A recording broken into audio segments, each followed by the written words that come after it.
اللہ نے قرآن میں کہا ہوا ہے کہ میں کبھی کسی قوم کی حالت نہیں بدلتا جب تک وہ قوم خود اپنی حالت بدلنے کی کوشش نہ کرے۔ ہم جب تبدیلی لانے کی کوشش کرتے ہیں تو عمران خان آ کے ایک سوئچ آن کر کے تو تبدیلی نہیں لے کے آئے گا، قوم کا ذہن بدلتا ہے۔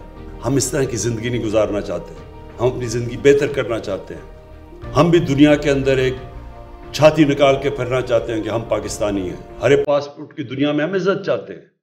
تو ایسے تو نہیں عزت آتی، عزت خوددار قوم کو ملتی ہے، سچی قوم کی عزت ہوتی ہے۔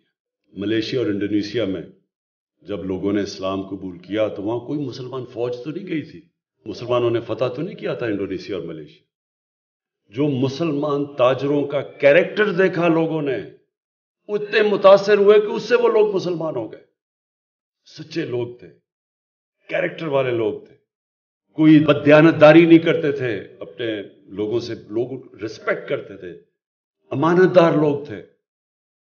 اس لیے لوگ ان کو متاثر ہو کے ان کی طرف آئے۔ تو ہم پاکستان میں ریئلائز نہیں کرتے کہ اللہ نے اس زمین کو کیا کیا نعمتیں بخشی۔